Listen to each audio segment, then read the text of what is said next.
Olá a todos! Depois de uma longa pausa, o Artes e Contextos regressa e regressa de uma forma muito simbólica, com uma conversa entre dois dos fundadores deste projeto, eu e o Rui Freitas.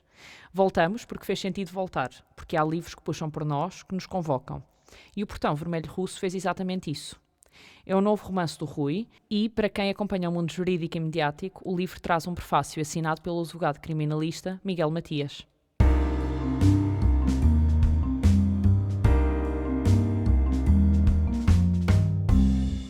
Rui, é um prazer enorme estarmos novamente frente a frente com os microfones ligados. Bem-vindo. Obrigado, Laura. O prazer é meu, é um prazer imenso estar aqui contigo também. Obrigada.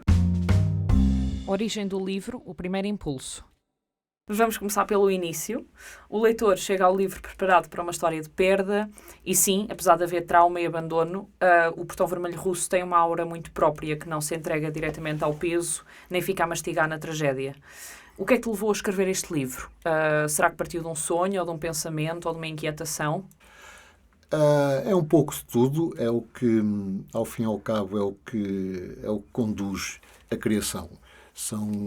É o que nós temos e que vão saindo tanto em sonhos como resposta a inquietações, em que a nossa própria realidade se confunde muitas vezes com a nossa fantasia, por vezes intencionalmente, outras não. E o livro é um bocado resultado disso. O Daniel é uma figura que é a figura que catalisa tudo isto, que permite que todas estas inquietações sejam transmitidas de uma forma inteligível e não no caos desorganizado e anarco-surrealista que está na minha cabeça. E quando estamos a ler o livro, nós deparamos-nos às tantas com um dos momentos-chave da história, tais como a morte da avó no 27º dia. Esse momento foi bastante decisivo e que faz parte da espinha dorsal da história. E, entretanto, o Daniel também refere que ela não chegaria sequer ao 30º dia. Achas que esta maldição que o Daniel evocou na sua avó cria um território ambíguo onde a palavra e o destino se tocam? Espero que sim. Porque há pessoas que acreditam neste tipo de coisas, há outras que não acreditam, e eu fantasio. Não tomo partido, faço a minha apresentação e deixo ao critério do leitor achar que sim, que foi uma maldição ou que foi uma ocorrência da vida coincidente. O título e a metáfora do portão.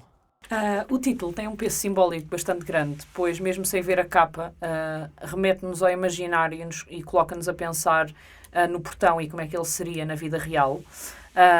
E este Portão Vermelho Russo parece quase uma fronteira entre os dois eus, portanto, o Daniel de antes e o Daniel que emerge depois da construção do seu alter ego. O portão surgiu logo como imagem estruturante ou tornou-se metáfora à medida que o Daniel se foi revelando na tua criação? Não. O portão surgiu mesmo só como um portão. Havia a necessidade de pôr aquela passagem, o isolamento do Daniel dentro da casa e fora da casa. Depois, a cor do portão surgiu como quase decorativamente. E o peso foi sendo assumido à medida que eu desenvolvia a história e as passagens dele. Isto culminou ao olhar para a capa, porque o João Rafael baseou-se muito neste sentido de fronteira e também aí ganhou peso na minha construção da narrativa. Estrutura e fragmentação, o eu quebrado. Uma das forças do livro é esta ideia de fragmentação interior. Não é apenas a memória que está partida, é a própria identidade. O Daniel apaga-se, reconstrói-se no silêncio e volta a aparecer através das cartas vindas do Gui, de uma vida que não é dele, mas agora passa a ser. A fragmentação narrativa foi uma escolha desde o início ou foste descobrindo essa estrutura enquanto acompanhavas a desorientação do Daniel? A fragmentação é natural, surge da minha abordagem à narrativa e foi surgindo assim, em grande parte em fragmentos. Depois é uma questão também de prazer de criação. a forma como é necessário juntar os fragmentos e fazer com que deixe de ser fragmentado. Ou seja, agarrar os fragmentos todos e dar-lhes uma ligação linear, de modo a que, sim, vê-se que há fragmentos, que é construída com fragmentos, mas sem que os fragmentos ressaltem. Isso penso que é uma característica da minha escrita. E este novo Daniel, o Daniel que acorda através das memórias do Guy, não como metáfora, mas agora literalmente, quem é que ele é para ti? O Daniel o Daniel é uma situação. É toda a força da narrativa, que é a perda da memória, quando é um assunto que me é muito caro, e que eu penso muito. Penso que o tempo e a memória são as coisas que mais me afetam. E esta questão da perda da memória tem muitas perspectivas. E neste caso quando alguém perde a memória de si próprio, mas não perde a consciência nem nada do que o rodeia, nem da vida em si, nem do passado, só deixa de ser ele próprio. Isto foi um desafio que foi surgindo, a forma como eu abordei a perda da memória, até chegar a este extremo de perda da memória total, de sua consciência de si próprio, foi uma evolução natural. E a perda de consciência de si próprio penso que será um drama muito grande, e foi a minha intenção tentar abordar isso de uma forma, enfim, porque não poética e ficcional, mas com tudo o que o liga à realidade e o que acontece a muitas pessoas. As cartas, voz, terapia e identidade. As cartas são um dispositivo narrativo, são afeto, memória emprestada, tentativa de resgate, mas também são aquilo que destrói a fronteira entre quem lê e quem escreve. O que é que te interessava explorar com as cartas? A escrita como lugar terapêutico? Sim, é um lugar terapêutico para o Guy, que de alguma forma quer desconjurar enfim, a perda, entre aspas, do amigo, que custa a entender a forma como ele desapareceu, entre aspas, como se tornou no que se tornou, deixou de ser o que era. E o próprio Guy, ao esconjurar, procura que as cartas sejam a terapêutica para o Daniel, ou seja, ele espera que o Daniel, ao ler as cartas a contar a vida da vila e dos amigos, o que se vai passando com eles no dia-a-dia, ele espera que o Daniel vá tendo cliques que o tragam de volta à realidade, pequenas âncoras que o chamem à realidade. A escrita como sensação, cheiros, ritmo e cor. Há momentos no livro em que quase sentimos a umidade do mato, os cheiros da floresta, os telhados das casas, o calor das tardes na vila. É uma escrita muito sensorial, muito vívida. Isso vem da tua relação com a pintura e com a música? Isso vem da minha relação com a pintura e com a música, e a pintura e a música vem da minha relação com o que me rodeia, com a minha forma de viver. Eu sou muito, muito visual, eu observo tudo, estou sempre a observar, desde criança, que dizem que eu era assim, observava e comentava tudo o que via. Isso veio-se a refletir na minha, talvez, necessidade de desenhar e pintar o que via, também comecei muito cedo, e obviamente que na escrita eu não consigo fugir disso. Também não quero, mas eu acho que é natural. Eu estou a escrever uma cena, e não me basta dizer que ele chegou ao jardim e sentou-se num banco. Eu estou a vê-lo chegar ao jardim e começo a ver o jardim, a forma do banco, as árvores que lá estão, as sombras que lá vêm, os caminhos que esse jardim tem, e eu estou a ver isso tudo, e então há quase uma necessidade de o expor, de o dar a quem está a ler. Processo criativo. Há livros que se escrevem como quem respira e outros que pedem desmontagem, recuos e pausas. Como é que foi o teu ritmo de escrita para este livro, em específico, em particular? Em relação à tua observação, foi assim, montagens, recuos e pausas. Por coincidência, estou a ler o Morte em Veneza, de Thomas Mann, em que, a dada altura, ele refere que, eu não vou citar exatamente, mas ele, a dada altura, refere em relação a uma obra que é natural que se pense que ela surge como um sopro criativo. mas ao contrário, ela surge de pequenas inspirações, pequenas centelhas, uma atrás da outra ao longo dos dias, que se vão montando umas sobre as outras como camadas ou como peças de um puzzle, até à obra final. E, de facto, é isto que acontece. A inspiração, o livro, a obra está sempre na minha cabeça. Eu ando no dia-a-dia, quando estou a comer, quando estou a lavar os dentes, quando estou a tomar café, está sempre em mim. E então estão sempre a surgir luzinhas, centelhas, brilhos, que eu digo assim, é verdade, vou pôr isto ali. E quando me sento a escrever outra vez, tenho mais aquela camadinha para pôr. E é assim que o livro é construído. Personagens, bondade, silêncio e presenças. Uma coisa que me tocou bastante no livro foi a humanidade das personagens secundárias. A Lininha, o Taborda, a Constância, até o velho advogado. Há uma bondade discreta e até típica destes meios mais pequenos, que funciona quase como colchão para o Daniel, nesta fase mais difícil da vida dele. O que é que te atrai neste tipo de personagens e porquê também a escolha de um ambiente mais contido, mais íntimo, mais marcado pelo silêncio dos lugares? Tudo. Eu gosto muito mais de pessoas bondosas do que das outras. Eu gosto muito mais de lugares pequenos e contidos do que grandes e espaçosos. Gosto muito mais do silêncio do que do ruído. E tudo isso reflete um bocado o meu gosto, como eu gosto da vida. E também havia, neste caso, intencionalmente, eu queria, como se pode notar no livro, eu queria tirar a carga dramática que poderia ter, trágica que poderia ter a vida do Daniel, que desde criança foi acidente atrás de acidente.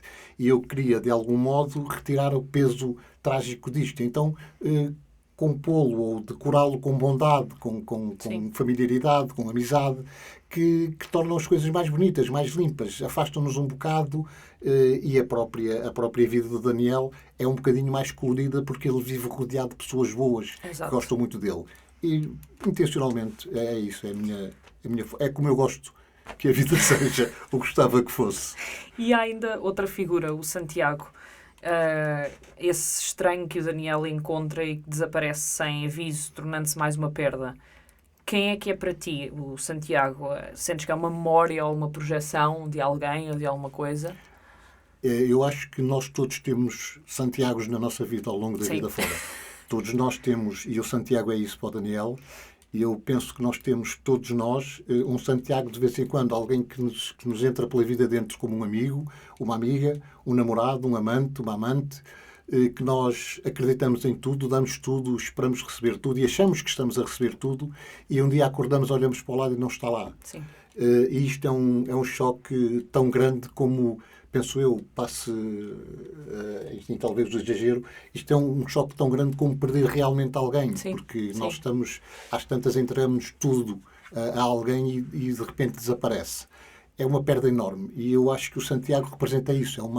Foi uma cunha que eu meti aí no meio para há algumas tendencialmente há algumas imagens que eu tento transmitir, ideias que eu tenho e que tento passar para quem lê. E essa é uma delas. Nós temos todos os Santiagos na nossa vida.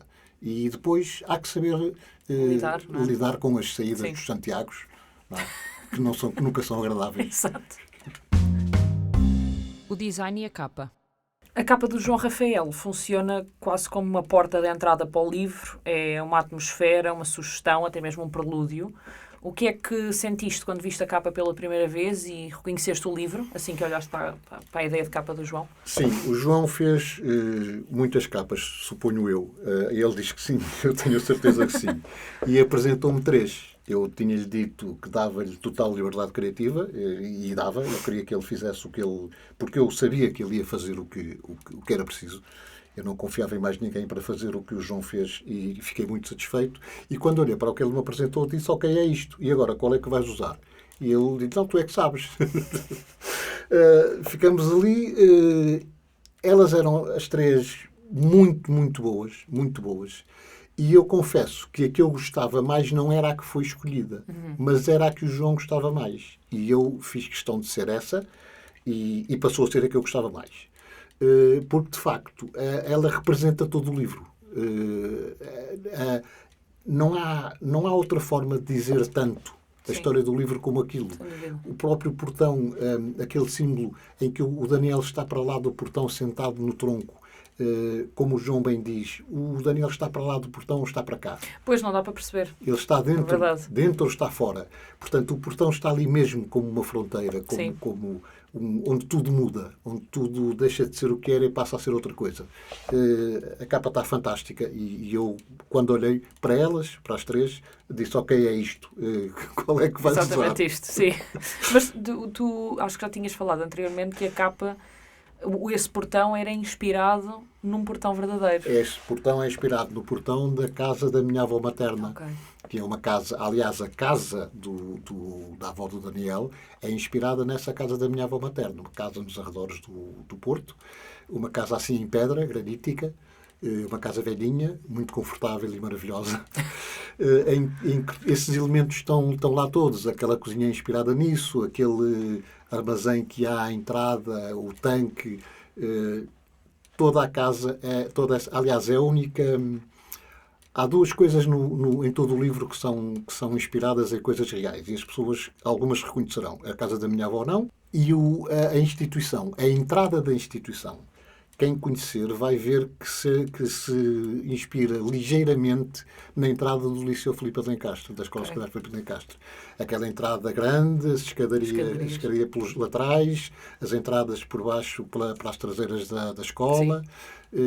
Depois de alguns elementos que a afastassem, como aquele teto altíssimo com uma claraboia lá em cima, isso não existe no Filipa, mas sim, a entrada da instituição e a casa da minha avó são os elementos reais, digamos assim, do livro.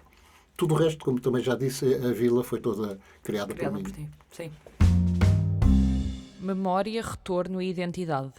Há uma frase da sinopse que fica bastante colada nas nossas cabeças. O Daniel foi procurar o Daniel. E, de facto, há uma busca profunda aqui, uma busca por si, pela infância, pela verdade. Este romance é, sobretudo, o quê para ti? Uma libertação, uma reconstrução ou até mesmo a ida às origens para perceber o que é que se perdeu? Uma libertação, eu acredito que qualquer obra de arte é uma libertação. E não é fugir à resposta, mas de facto, sim, é uma libertação. E também porquê? Porque o Daniel vai procurar o Daniel é um bocado o que penso eu que nós fazemos, ou por mim falo, tenho feito a vida toda, é a andar à minha procura. E eu vou-me encontrando nos poemas que faço, nas frases que escrevo, nas telas que pinto, como vou encontrando em conversas com amigos, observar uma árvore no jardim. Eu penso que não é um apelo purista à filosofia, mas eu acredito mesmo que nós passamos a vida toda a procurar-nos. Pelo menos aqueles de nós que vivem, porque há muitos que sobrevivem, aqueles de nós que vivem passam a vida a procurar-se.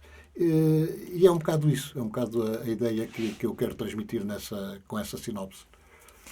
E se tivesses de deixar uma única pergunta na cabeça do leitor no momento em que fecha o livro, qual seria?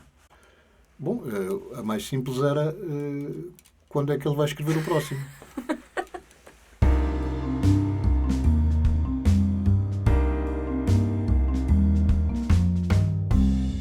Obrigada, Rui, por este reencontro e por este livro. É muito especial regressar ao Artes e Contextos, como sempre foi, e a quem nos ouve, o Portão Vermelho Russo é um romance sobre perda, memória, identidade e renascimento, e fica connosco muito depois de fechado. Obrigada por estarem desse lado e voltamos em breve.